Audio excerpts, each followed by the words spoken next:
And welcome to another edition of Unity in the Community. I'm Ernie Floyd. Unity in the Community show embraces the city versus diverse cultural communities, the music, the arts, and healthy lifestyles. And joining us now is someone who's no stranger when it comes to Unity Radio and also comes to Unity in the Community. It's been a while since we had a conversation. And so I thought it'd be a good opportunity to catch up with him and see what's happening with him as a speaker for Motiversity, as well as being the CEO of the Ron Burgess Foundation. Welcome, Ron Burgess, to Unity in the Community. Thanks for having me, Ernie. Thanks for having me. Long time. I know, it's been a long time. So let's go back and let's reminisce a little bit in reference to how I first met you. It was a little bit of that. Was it Anna Maria? No, it was Becker. Becker Mm-hmm. College. And I was there beginning developing Unity Radio at that particular time. And then we crossed paths. So let's go back to a little bit of that Becker College interaction. So what was happening with you back then, for those who do not know? With Becker College, well, I went to Becker College. I moved up here from Miami, Florida. Long way from home. Moved up here for Becker College. Played some football. Ended up being actually the first one in Becker College's history to actually go play pro football. Go to the NFL combine, regional combine in 2012. And got picked up by the Arena Football. But that was my time here, at Becker College, and coming from Miami and not knowing a lot of people and needing to connect with some people, right? And not only anybody, but good people, so I was very blessed to cross paths with you, to learn a lot about the stuff you do, mostly for the community too. You know what I mean? So Thank you. I really appreciate that. Yes. And I remember that vividly now as it's starting to come together like that. But you've grown since then. You've come up with an agenda, and you was focusing on sports. You was getting your education. And then you branched out after that, and you was able to, you've gone through some personal experiences at that time too. And that was really overwhelming you as you were navigating here, coming to New England. Just the weather alone, I'm pretty sure you were probably like, most definitely the weather. Miami to Worcester is the stark contrast of that weather there like that. So, and then you was involved with the sports. You continued to be involved with Becker. And then after Becker, something happened with you. After Becker College. Yeah. You got involved with as being a speaker, and then you started your agency. Piece. Yeah, after Becker College, I took off and I played a little bit of pro football. But we know that don't last for long. So when I come back to Worcester, it's what's next. And I remember this day vividly. Part of my football contract was speaking at schools. So we spoke at a lot of schools in Kentucky. So after that part was up and the contract was up, I wanted to keep doing that. You know what I mean? So I remember giving back to Worcester. And I remember going to visit. Being a Florida Miami boy. Going to visit.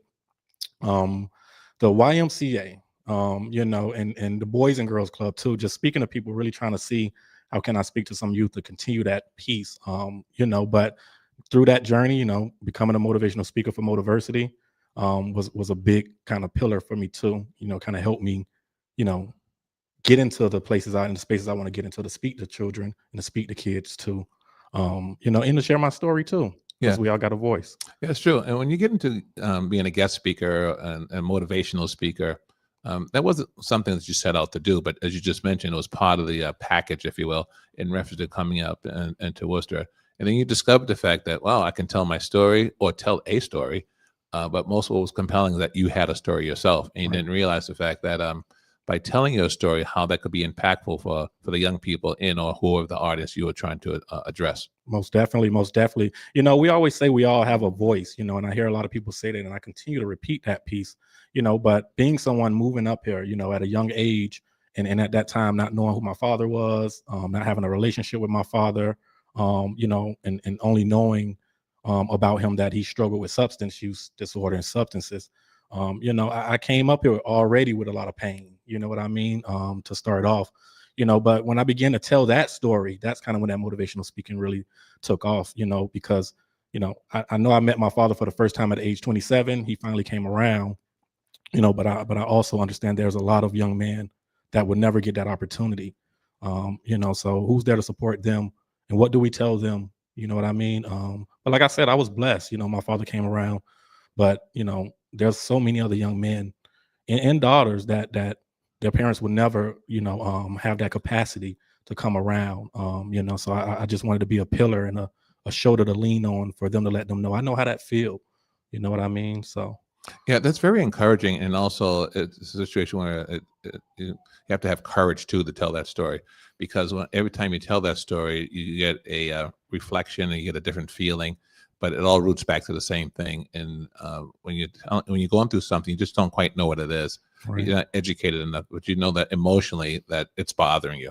Until you get a little bit older, until you get into the education field, and maybe Motiversity was something that can help you to channel that energy and also educate you in reference to what you're going through, and also be able to strategically tell that story to other people. There's a certain way you have to tell that story too as well. You just can't get up in front of people and just say anything, Yeah, most definitely. And it's a strategic way to, tell those stories, in general, and you've been to a couple places where I've told this story. It's a very emotional story. You know what I mean? So it's always tough for me when I tell that story not to shed some tears. But they say nothing grows without water. You know what I mean? So I know it's okay. But meeting Motiversity actually helped me kind of, learn how to better tell that story, and make it more impactful too. And to understand that these aren't only youth in the United States going through this.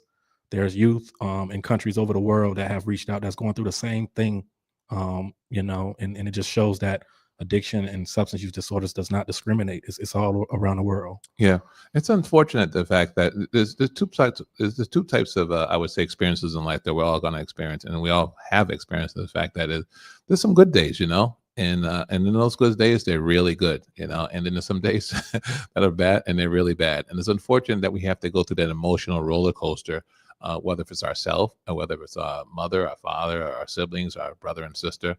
But everyone is not immune to something going on in their life. And then there's those individuals like yourself. Ron Burgess is joining us. He's a speaker with Motiversity. He's joining us right now. Also, he's the Ron Burgess, the president of the Ron Burgess Foundation. And you listen to Unity and Community. I'm Ernie Floyd, and we have this discussion, and Ron and I go way back because my experience of the birth of actually Pride Productions and Unity Radio at Becker College, and we had a chance to cross paths there. And at the same time, at our previous location too, you spoke a little bit there. You started the program. It was funny because you were part of a show there, and in that show, you spoke to me after a while. You said, I think I want to start something on my own. You recall that? Tell us what happened about that. You was involved with the show. A couple of gentlemen were on there, and then you decided to come and talk to me about that, saying you had something to share and you want to talk about it. Yeah, most definitely. I think the biggest piece, I run the Ron Burgess Jr. Foundation too, so what we wanted to do, I really wanted to focus on, outside of Motiversity, how can I incorporate this story and this impact within my nonprofit and my foundation? You know what I mean? Instead of just keeping it on the outside. Because, working with the nonprofit, I seen there was a lot of youth within the nonprofit as well. When we visit the Boys and Girls Club and elementary schools, and I would tell this story, there were youth there struggling with that too. So, I had to get to the table and really brainstorm, the most strategic, and careful way, because we're working with youth to really implement, this important part within the nonprofit, you know what I mean? And focus on plan A. You know what I mean? Yeah, I find it intriguing and fascinating the fact that you can go to a Boys and Girls Club, we'll say, you can go to a YMCA, and any nonprofit agency that works with young people. Okay, you just walk through the door, and then you see the receptionist, and if you're just there to visit or whatever, they might give you a tour, or if you're there to see somebody in general, like the executive director or one of the staff members and stuff, and you find yourself walking amongst a sea of young people, right? And you see the smiles and then you see them running all around, so forth and so on. That's we all experience it, but you really don't know who's being touched with the pain as you watch them run around that facility. And I find it interesting. And the only time you get a chance to do that is if you're there to guest speak, and they are there to gather around in the basketball area or the gym or the auditorium. And then when you tell your story, you can tell how what you saw in the hallway changes when all of a sudden you're delivering your message in the big room and when you're in front of them. Yeah. I think that story really, what I call it, really shifts the atmosphere, a lot, so when I'm at the school and there's 200 plus students and I'm speaking about this, it's so much of a blessing. You can see who's going through what you're going through. You can see the students, and then after, I can't tell that story without processing it, going back to stepping away from uni a little bit back then, trying to figure out, how can we process? Because I'm telling this powerful story. I have students that are emotional and all this stuff, and staff, but who's going to process those feelings with them now, right? I done told this story. I got their feelings all wrapped up. They're all upset, and mind racing, but then I leave them, like, not to be able to process them, so really trying to implement like, okay, that's part one, but now we need to help them process these feelings. Like I can't just stir up all these feelings and these emotions, and these feelings of feeling neglected or feeling like your parents don't care about you because they're struggling with a substance use disorder and sick. I want to be there to help you process these now. You know what I mean? Yeah, and that's pretty interesting that you should say that, because of the fact that generally when I'm not an expert of guest speaking or being a public speaker by any means, but it comes with the technique, it comes with the strategy. And you just mentioned something that's really important. As I just mentioned, you come into the facility, you see the kids running around, and then you go off to the side as you start to prepare your presentation, and then they gather everybody into the gym or the auditorium, and then you tell your story. And you're right. I find it interesting the fact that once you tell your story, I'm not sure if you're there long enough to sit there and process it with them. Like there's a plan B in some sense, because like you said, you stir something up and all of a sudden you walk away. And then all of a sudden you don't know if that staff is professionally developed to handle that. It's like you just come in and you stir up the hornet's nest and you just walk right out of it. So I'd like to talk to you about that further, and how you're developing and deepening your commitment to public speaking with Motiversity. And we're going to come right back. We're going to continue this discussion. I have Ron Burgess. He's a speaker of Motiversity, and also he's the president and CEO of the Ron Burgess Foundation. And you listen to Unity in the Community with Ernie Floyd on Unity 979, Worcester's Community Connection.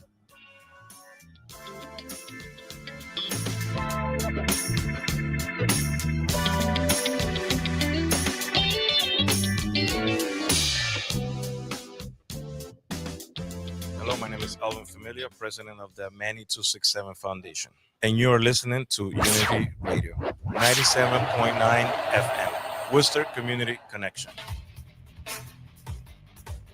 Support for Unity Radio 97.9 FM is provided by United Way of Central Mass, aiming to improve the community and break the cycle of poverty, and the Woosocks Foundation, seeking to make dreams come true for families in areas of education, social justice, recreation, and conquering cancer.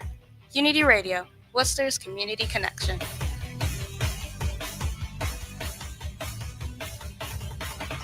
Hi, I'm Ernie Floyd, host of the Unity in the Community Show on Unity Radio 97.9. Join me and my guest as we discuss topics on embracing our diverse cultural communities, the music, the arts, and healthy lifestyles.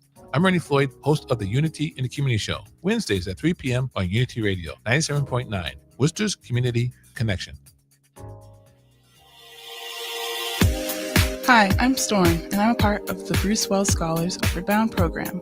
The Upward Bound program is a program that helps many promising low-income, first-generation, college-bound Worcester High School students. After joining this program, I've learned many different and important life skills while making new connections and getting real-world experiences through internships and classes. If you're interested in any of these opportunities, you can find more information at www.sevenhills.org or 617-866-1293. That's www.sevenhills.org or 617-866-1293. A brighter future begins with you.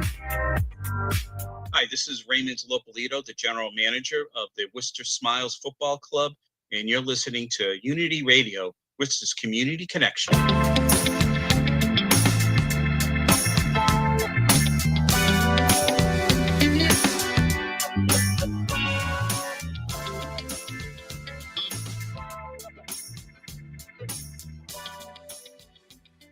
And you listen to Unity in the Community. I'm Ernie Floyd. The Unity in the Community Show embraces the city versus diverse cultural communities, the music, the arts, and healthy lifestyles. And we have the pleasure and honor to be speaking with Ron Burgess. He's a speaker with Motiversity, as well as he is the CEO and president of Ron Burgess Foundation. And as I mentioned earlier, we met several years ago during the development of Unity Radio. He was on board with a show with a number of other gentlemen, Poppy Pay, who runs the Worcester Majors right now, and Mill Holmes too as well. Yes. We had a chance to meet him. And they had some interesting stories back then as you guys were having your discussions. But fast forward right now, a lot of things have changed between all of you gentlemen as well. But during that time, you said you wanted to, you approached me, you wanted to have your own show. And just as a refresher, what was that show about, so that those individuals that didn't hear the show, or those that did hear the show, can hear and know more about who you are and what you are about? Yeah. So that show was Ron Burgess Motivation. I remember that. You're taking me back. Ron Burgess Motivation. So it was all about inspiration. It's very, very, very rare, when someone's driving in their car on the way to and from work, where they're on a radio station with just motivation. You know what I mean? Where there's just motivation, not talking about the next trend, just uplifting. We know that the morning is some of the difficult days for a lot of people. So I used to always like to give a good inspiration, motivation, especially for them people I consider the roses that grow out the crack of the concrete. You know what I mean? The people that feel like they're not supported, they don't get enough resources and things of that sort, to let them know there's hope despite what you're going through. So I made sure that all the episodes kind of revolved around that statement. You did not come this far just to come this far. And I would say that statement while I'm prepping the show, because it's a lot of people going through a lot of stuff. And to hear that on the radio the first thing in the morning or the first thing in the afternoon on the way from work can really lift someone up, to help them understand that, wow, that's exactly what I needed at the perfect time. Yeah, and this is what's considered like drive time too, as well.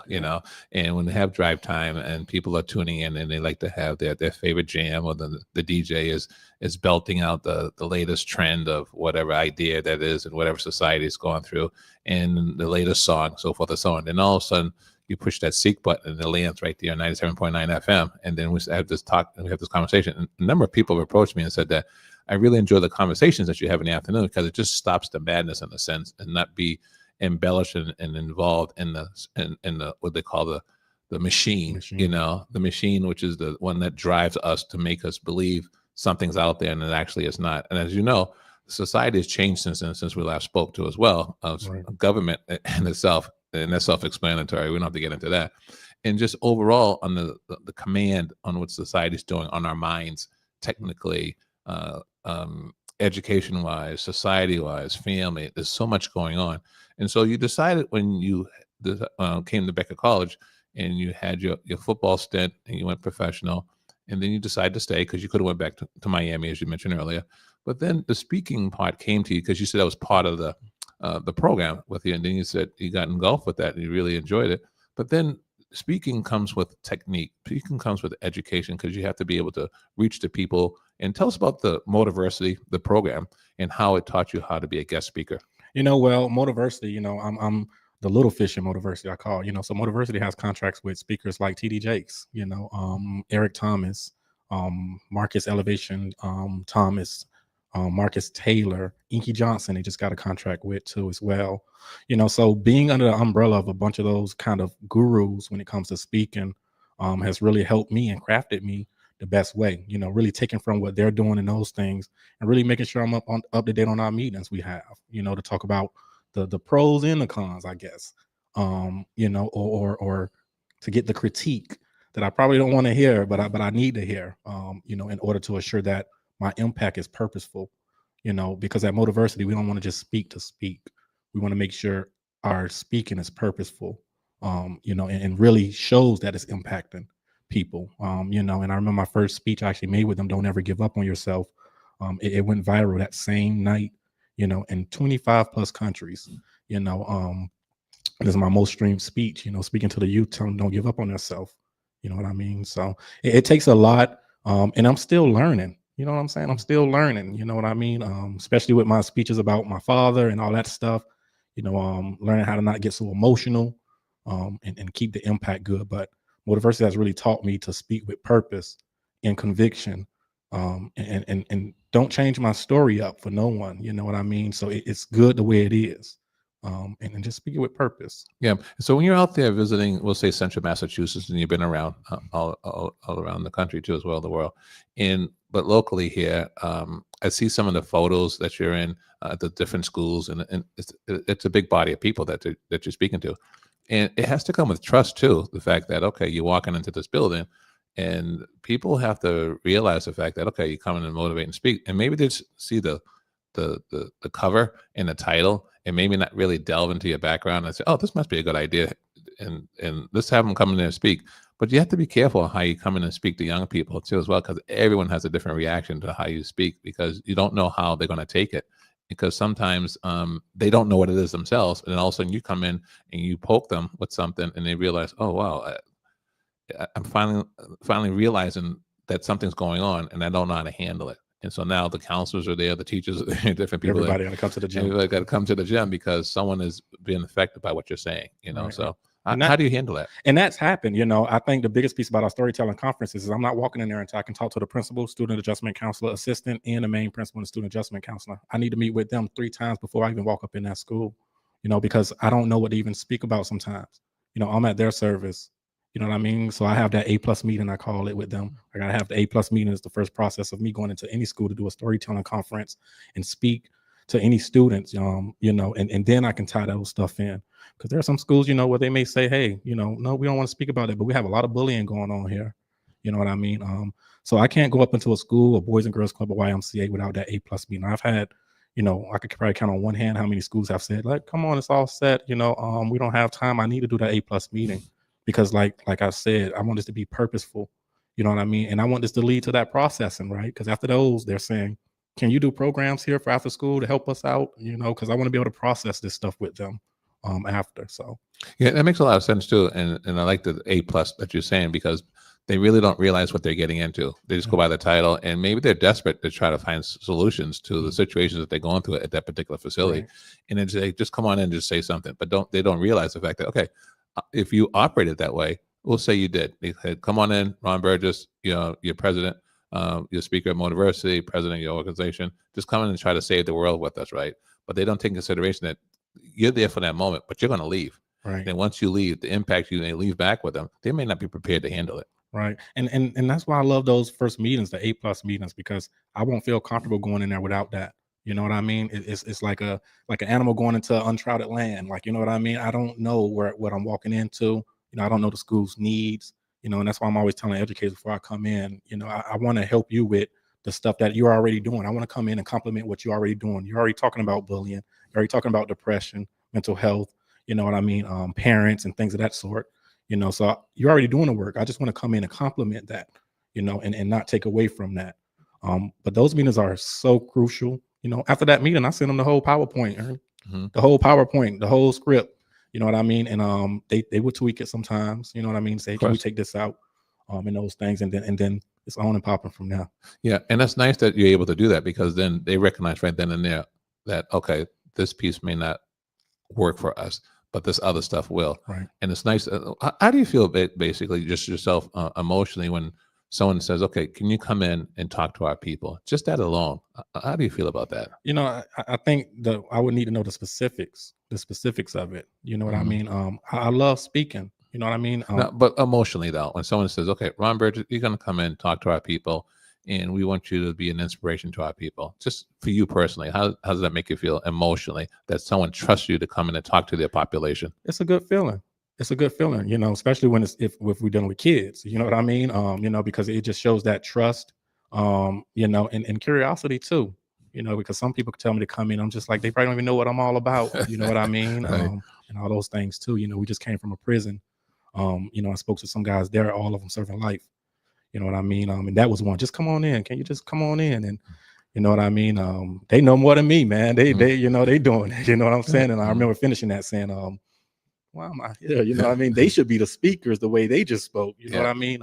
But it's a good feeling, because it shows trust. It shows somebody's going to give you an opportunity, and it creates leverage. You know what I mean? Leverage for that person to say, hey, we're going to have you come on back, man, or connect you with somebody else too. Yeah, I'm Ernie Floyd, and you listen to Unity in the Community, and Ron Burgess is with Motiversity. Also, he's the CEO and president of Ron Burgess, the foundation, speaking. And when it comes to speaking, okay, when you had your emotions, you came up with your education. You came up to pursue a sport, and all of a sudden you went lateral almost in a sense and just said, oh, this speaking is pretty interesting. And so how were you able to shape your speaking so that you know how to present it? Of course, you have to raise your voice, maybe the volume of it sometimes, and then you have to look at some people sometimes. And is there a certain way you have to walk the room to as well? You're not just standing there. And give us some of the dynamics that's involved in guest speaking. Yeah, I love Toastmasters because they teach me a lot too. But I'm a pacer. You know what I mean? I can't think of a time I visit a school where I'm not going back and forth, walking through the students. And obviously during that A+ meeting, we talk about where it's going to be and all those things, the gym, and this stuff. I rather in a classroom setting type thing or the cafeteria where I can actually walk through all the videos. I'm walking through the students and I'm speaking, really getting personal with them to let them know I understand. You know what I mean? And eye contact as well. Because working with students, you're going to hear a lot of chit chatting, a lot of talking. Ernie, not to toot my horn, that's not like that at my storytelling conferences, because I'm going to start off emotional and tell my story.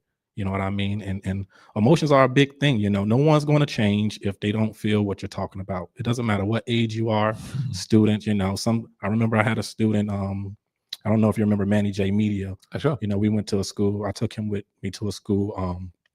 And I think it was out in Spencer. You know what I mean? I remember one of the students saying, "You're not going to help motivate me. Like, I heard you're a motivational speaker." Before the end of that was over, he was the first student came up. And he was so emotional, but his father just passed. You know what I mean? But how it starts, we're just making eye contact, connecting with those people, and getting personal. You can't just sit up there and talk. Right. It's not going to work at all. Yeah, his defense walls were up. Obviously, he was angry and he was going through something, and maybe someone was trying to serve him and be compassionate with him, and he wasn't feeling it. And then here you come along and say, "Oh, here's another person," and he just wanted to challenge you to say, "Okay, someone's trying to support me, but I don't feel it, and I don't think you can do it either." As well. My name is Ernie Floyd, and joining us is Ron Burgess. He's with Motiversity, and we're blessed and we're privileged to have him join us right here at Unity in the Community. And also, he's the president of the Ron Burgess Foundation. He's a guest speaker, and he's joining us here on Unity in the Community. So when we come back, we're going to continue our discussion right here on Unity in the Community with Ernie Floyd on Unity 979, Worcester's Community Connection.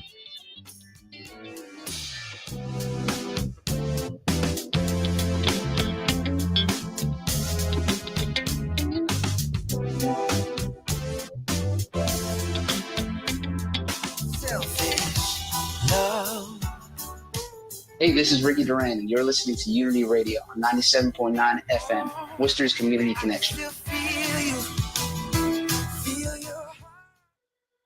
Hi, I'm Suzanne Graham Anderson, also known as Positively Suzanne, host of Black in Business, Thursdays at 5 p.m. on Unity Radio 97.9. Black in Business is a series of conversations with influential members of the Black business community. These entrepreneurs knows what it means to risk everything to create successful businesses and spark positive changes in the community. So join us. Again, I'm Suzanne Graham Anderson, also known as Positively Suzanne, right here on Black in Business, Thursdays at 5 p.m. on Unity Radio 97.9, Worcester's Community Connection. Unity Radio is streaming at WTY979FM.org. We'd like to thank our listeners and supporters. Sunshine Sign Company. Architectural fabricators, corporate communicators. SunshineSign.com. Central Mass Safety Council. CentralMASafety.org. And Trislin Design. TrislinDesign.com. Unity Radio, Worcester's Community Connection. Activa la radio y Unity Radio 97.9 FM te invitan a escuchar el bloque latino todos los sábados de 7 de la mañana hasta la 1 de la tarde por los 97.9 FM en la ciudad de Worcester.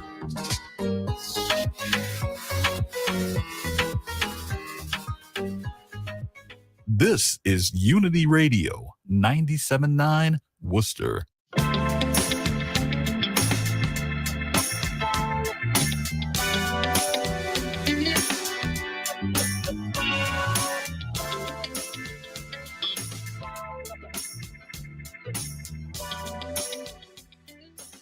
Hey, welcome back to Unity in the Community. I'm Ernie Floyd, and you're listening to Unity in the Community on Unity 979, Worcester's Community Connection. The Unity in the Community show embraces the city with diverse cultural communities, the music, the arts, and healthy lifestyles. And joining us is Ron Burgess. Ron Burgess is the speaker with Motiversity, and also he's the president and founder of the Ron Burgess Foundation. And we're talking about guest speaking, and guest speaking during these times and these days and what we're experiencing in life right now cannot be at a better time.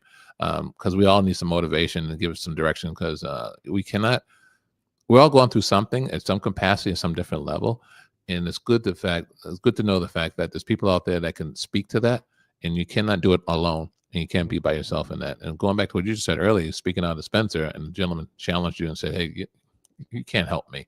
And then at the end, he came up to you and said, "Okay, you were different." And how were you able to affect that particular individual because of your speaking? He's actually in one of our programs right now. You know what I mean? And I think it's a good piece too, but I think that that was the first time in all my speaking something clicked, and I gotta remember, I'm not gonna be able to get to every kid. Some kids you're not gonna be able to get through too. You know what I mean? And that's a tough part of the speaking business to really struggle with. But you're not going to be able to impact everyone, every kid you speak to and you speak at, and sometimes it just won't work, whether they can't relate, whether they're not ready. You know what I mean? But really trying to take those kids in. Yeah. So there's multiple organizations that's out there that teach motivational speaking. Okay. And they're all ranked and however they're ranked. And why did you choose Motiversity as one of your mentors and one of the companies that you wanted to embrace to embellish more about your guest speaking and your public speaking?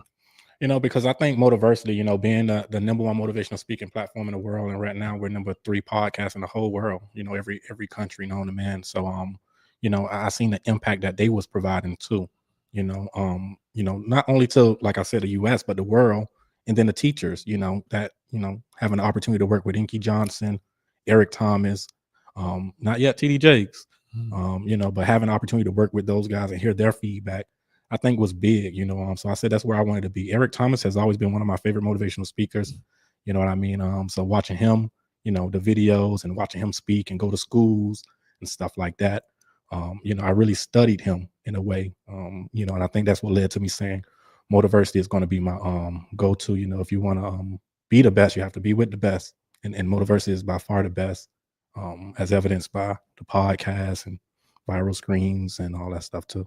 Yeah, I see that sometimes on some of the media, social media platforms, they're recruiting people. I don't remember the companies by any means, but just the fact that they're saying we're looking for motivational speakers, and I was interested in finding out what does that mean and what it's all about. And it must be really impactful, the fact that someone's going to call you and say, come speak to our kids, or come speak to this audience, or these adults or professionals in some sense too. They're all different levels of people. It's not just people who are going through challenges. Professionals need empowerment and need encouragement. Moms need encouragement. Dads need encouragement. Youth need encouragement. Adults need encouragement.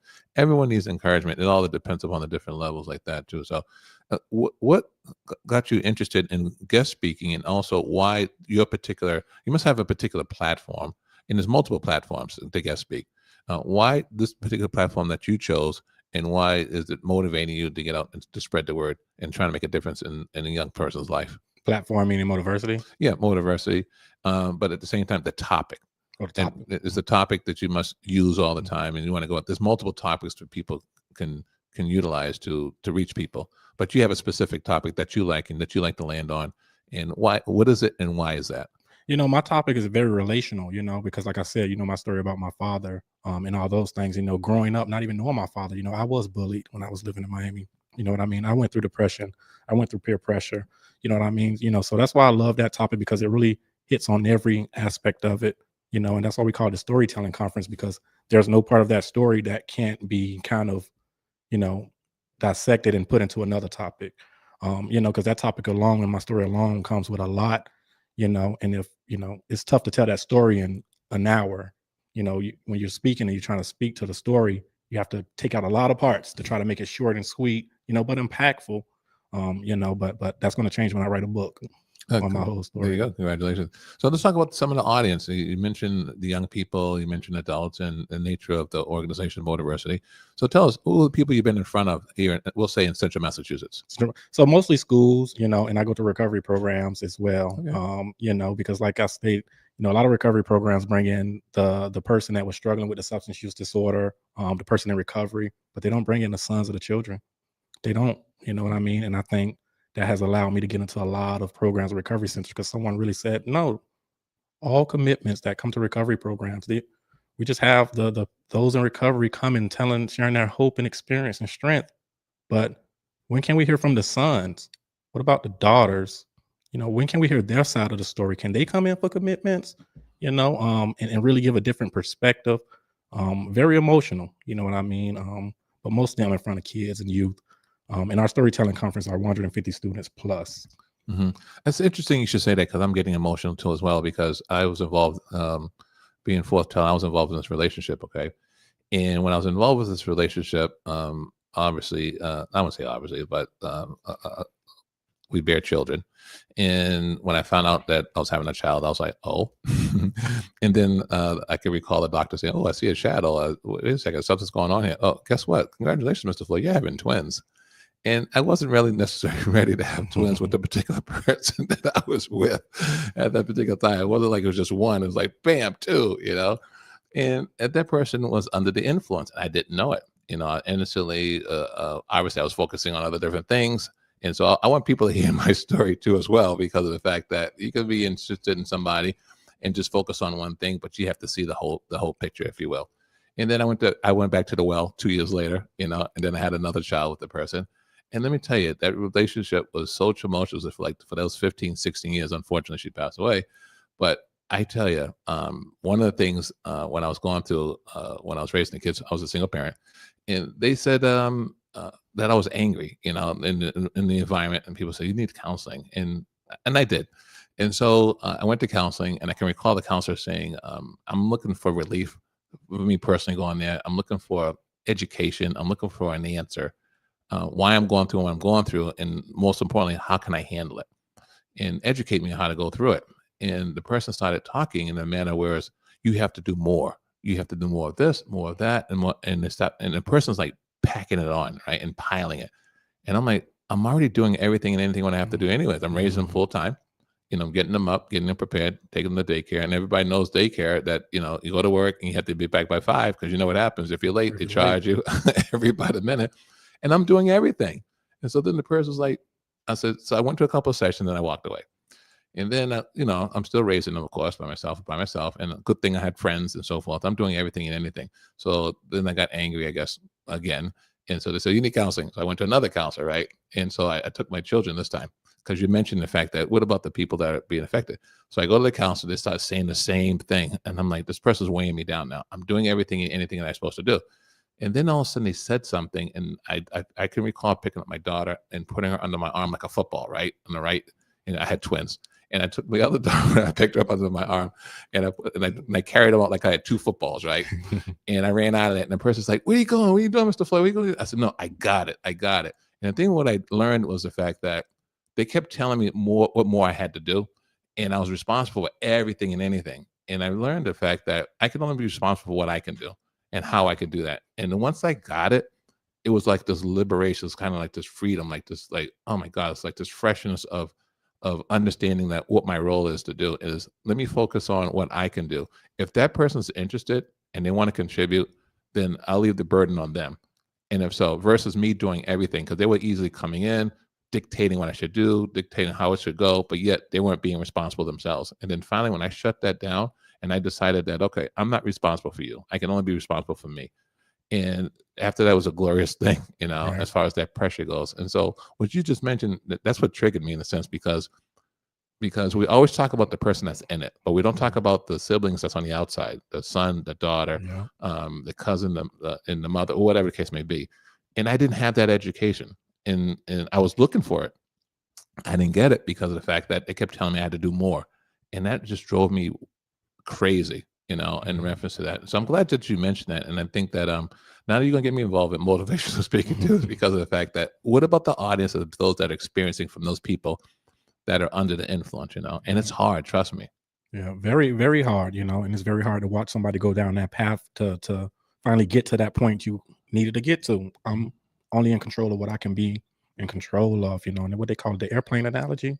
You know what I mean? I didn't even know all these terminology. I didn't know nothing. They kept telling me, and I'm glad I had you come in. Please explain to me, because this has happened a while ago, but I still want to understand what happened back then, what I could have done better, and just get an understanding of what I was going through, and I didn't have this definition and these terminologies that you have. So you have the education on it, Yeah. but pain is pain regardless. You went through pain, I went through pain, but I just didn't have the education on it though. Right. The airplane is just tough, and especially as a parent watching someone, struggle with substance use, but they call it the airplane analogy. I used to run a family engagement program for 50 plus family members who have addicted loved ones every Saturday, down in Westboro. But it's called an airplane analogy. If you and your loved one struggling with substance use disorder was on a plane, on an aircraft, and for whatever reason, the oxygen mask came down because, the planes run off of oxygen. The airplane analogy teaches family recovery support. You got to put on your mask first. Like, I know you want to help your loved one so bad. You want it but you ain't gonna be able to help them if you don't take care of yourself first. And how tough is it for that oxygen mask to come down and have in this case, a mother who has a child struggling with substance use disorder?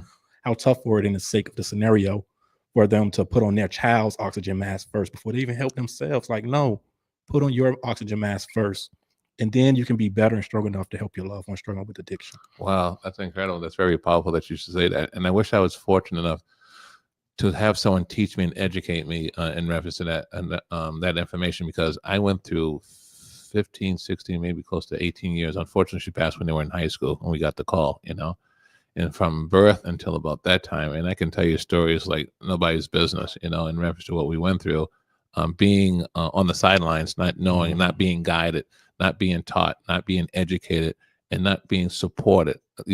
They're telling you, we're here to support you. But the words and what they were saying to me at the time when I was going through it, it was just like, you have to do more. And this is how you have to do it. But I was doing more and more. And in the other words you want to use with that too as well. And it was unfortunate that I had to go through that situation. But now, today, I still look back, but I also have some friends that are going through similar situations. And I'm able to speak upon it, say, hey, I've been there, and I don't have all the terminologies, but I can say one thing, that you cannot do everything and anything for that person. You have to start with you first, within, and then you work your way out. Ron Burgess is joining us right here. He's with Motiversity as a speaker, and also he's a CEO, president of Ron Burgess Foundation. And he's joining us here on Unity in the Community, and we're bearing our souls right here on Unity 979. And we're going to be right back, continue our discussion about motivational speaking.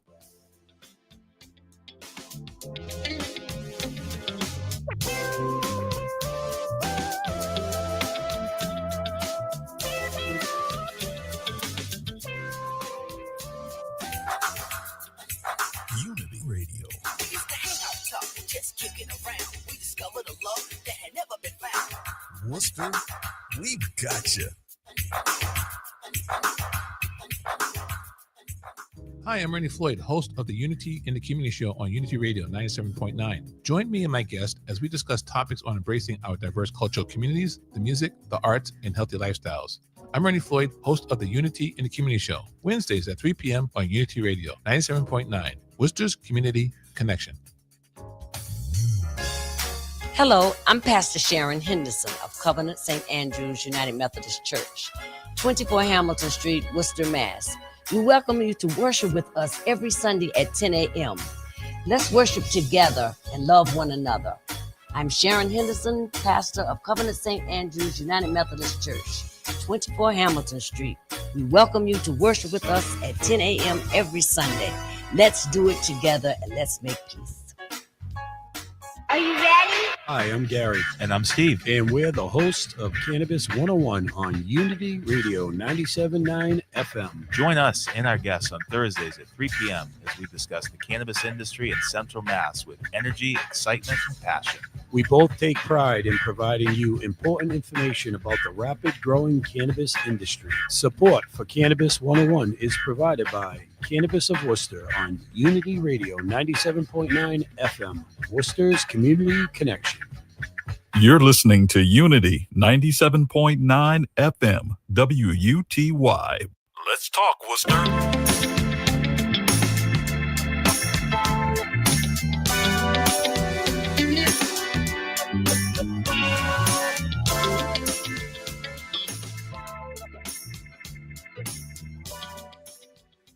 Hey, welcome back to Unity in the Community, and you listen to Unity 979, which is Community Connection. And joining us is Ron Burgess. He's a motivational speaker with Motiversity, and also he's the president and the founder of Ron Burgess Foundation. And we're talking about motivational speaking. And when it comes to motivational speaking, there's obviously this technique and this strategy to reach your audience and who you're talking to and recognize who you're talking to. And you, at an early time, but coming up here from Miami, found out early on that was part of your plan in reference to your education. If that wasn't part of your plan, what else would you think you'd be doing because it was introduced to you at at an early time in your education? I think I'll be doing a little bit of what I'm doing now, working with and supporting people who struggle with substance use disorders. I think I'll be doing that, right now still. Mm-hmm. If that didn't pan out, because that's kind of how it all started. You know what I mean? Being the son of an addict and not knowing my father at the time and all that stuff too. You know, coming up here, you know, not knowing my father, and then, work, study, getting a job with youth struggling with addiction, playing college football, just using it as a job. It's just a job. But actually learning about addiction, and learning about how it impacts the family. But when I moved up here, I kind of took off running with that, working with the kids in addiction. Then it went to adults in addiction, and not knowing why I was working with that, you know what I mean? It had nothing to do with my father at that time. I think it was just, I need funds because I'm from Florida. I don't have a job up here. I don't have no experience up here. So some of my college buddies helped me get these jobs, but I fell in love with that population, and then I remember visiting my senior year, visiting back home, and I was in Miami, and then my father walked up on me, right? It was an amazing day. But I think that's when the light bulb went off. Our higher power has he's funny, you know what I mean? And it really, a light bulb went off, like, this is why I'm in this field. This is why I'm talking to families about addiction. This is why I learned all this. This is why I went through all these classes, these certificates, and this schooling about addiction, because my higher power said, your dad's going to walk into your life. You know what I mean? And I don't want you to push him away. I want you to be there for him, So I think my higher power gave me all that education and stuff as a way, because a lot of parents come in their children's lives, and unfortunately those adult children at that time, like myself, they will miss the gap of opportunity, is what I call it. And not because they don't want to rebuild that relationship, because they don't know about addiction. They think it's a choice. They think, it's someone's choosing drugs over the family. Like, no, when our loved ones are struggling with addiction, their brain is just hijacked, and we know that if anything's hijacked, you can take back control, so my father was, ready to take back control, and I capitalized on that gap of opportunity, because Ernie, imagine if I never went through all that schooling, and then he would have walked up. I would have told him he need to leave. I don't need you. I'm doing good.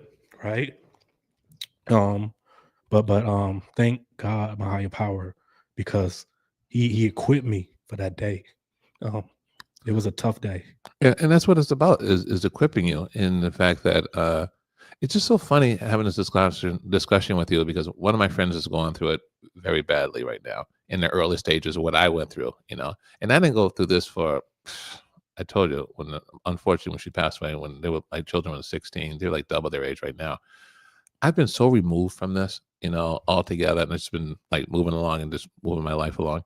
And all of a sudden, recently, over this period of time, it just seems as though this discussion keeps coming up. And that was just such an early part of my life, And I don't know why this is coming up. And now you and I are talking about it too as well. Something's going on, as you said, the higher power, why it keeps introducing this particular topic back. And at the time when you introduced the topic, I felt nothing, and maybe it's just, I probably suppressed it so low that no matter how you talked about it and who you talk with it about it, for some reason, maybe slowly just been like coming up, and all of a sudden it's like boom, like a volcano, it's all coming out, And for those people who are listening out there, and when they're going through struggle with their family, they attack their families based on what they're feeling as far as they're hurt, and they think that they purposely are doing it, and not realizing that, like you just said, I couldn't have said it any better. You're seeing that they're being hijacked, and because we're looking at them, we say, I'd see you as my mom, I see you as my dad, and at the same time, they don't have that education. And I'm glad that you're able to reach out to those people, because they have feelings too, but it doesn't seem though there's a lot of focus on that, on the person that's going through, the victims that are going through experiencing a home with the mom and or dad that's under the prison of substance abuse. Right. I had, like I stated, I had the privilege of meeting my father, and I buried my father last year, January, you know what I mean? And I actually was the speaker at his funeral. I was so happy to be the speaker. I probably didn't last like more than 10 minutes before I broke down, but it's one of those things where hearing from us, although I was able to connect with my father, I still have tough days, man, about it. You know what I mean? Yeah. And I can imagine, because of the fact that you're probably imagining, like, you went through the bad times with that situation.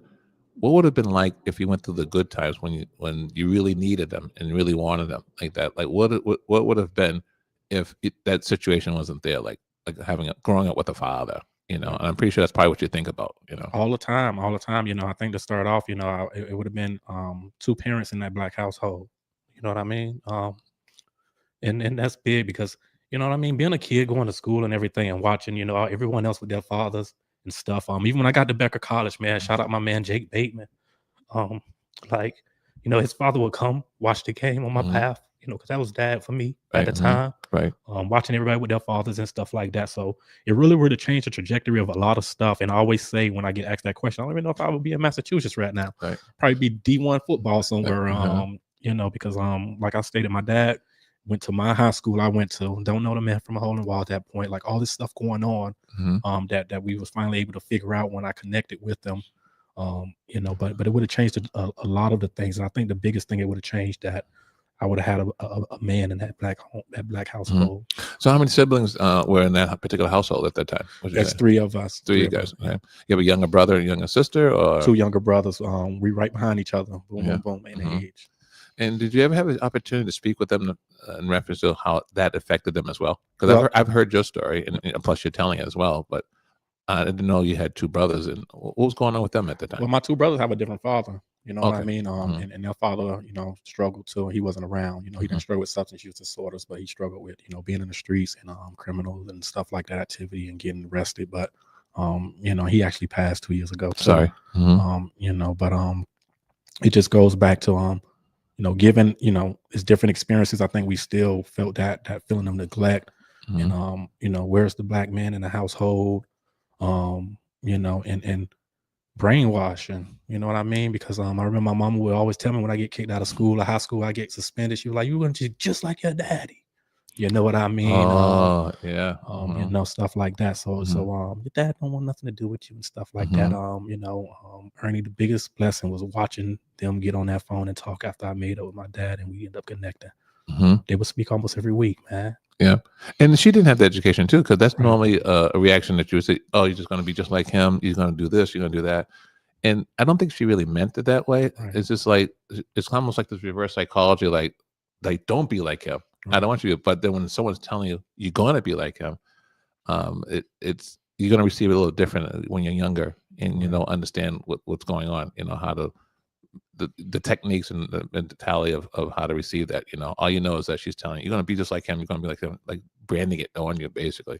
But I think she's really saying that I don't want you to be like that. Most definitely. But you can't determine that and decipher between those 2 messages. Right. You have to be a little older and grow up as we are right now to understand all that. Most definitely. Well, Ron Burgess is joining us. I mean, we're getting emotional here and we have to have this discussion, and he's with Motiversity. And also he's the president and founder of Ron Burgess Foundation, speaking. And if people are interested in talking to you, how can they find you, by the way? They can always, I'm on all social media. I'm on Facebook, I'm on Instagram. You can also visit my website, rbjfinc.org, where you can find me as well. But I'm always open to speaking. I'm always open to connecting with people, especially people that share the same story. All right. Well, continued success. And I'm glad that I was thinking about you recently. And I said, I'd like to reconnect with you because we were together at one time and you was on the station earlier.